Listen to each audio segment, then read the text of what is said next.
I work with young people now in the 7th or 8th grade. They outrightly declare, I am not good in science. I am Christopher Emdin, a professor of science education at Teachers College, Columbia University. My work essentially is in reconnecting young people back to what is innately part of who they are. The inquisitive nature of a 4-year-old, a 3-year-old, the questions that are posed by a 6-year-old about the sky and why is it blue.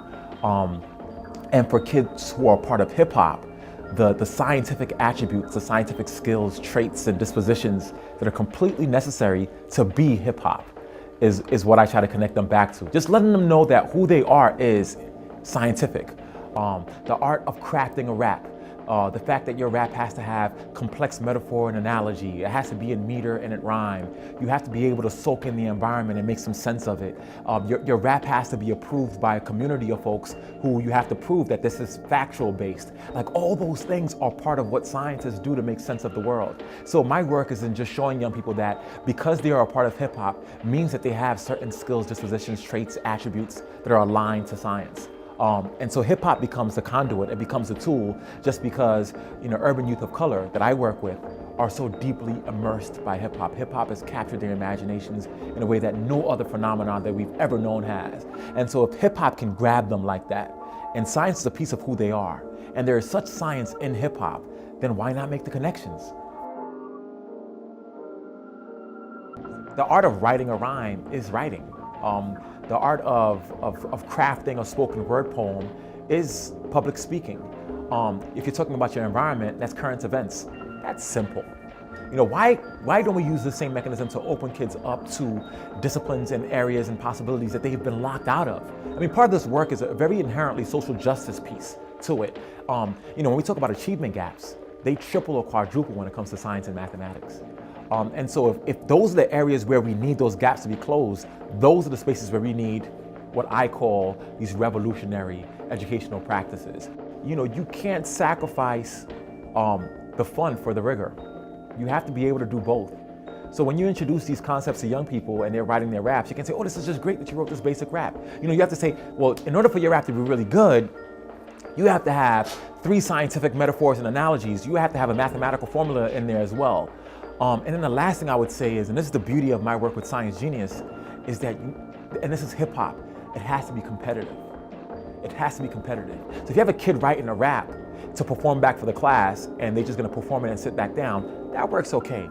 If you let that kid know that there's another kid in another school who's also writing a science rap, and that kid at some point is gonna battle you. The idea of the unknown emerges. And saying, look, I don't know if this kid is gonna be really, really good. I don't know how much science this kid is gonna put into this rap. I don't know how much math this kid is gonna put into this rap. This notion of the inherent competition in the rap battle is so huge that it takes the content level expertise to a whole other level.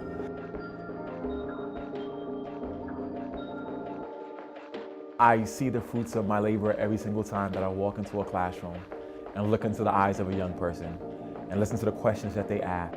So there's so much beyond the curriculum that I'm like, where did you come up with this? And he was like, well, I'm writing my rhyme and I need to have, something that makes sense out of what happened, in the Big Bang. And I'm like, but that's not even what you're learning in class. So when the kids ask me those kind of questions, I get it.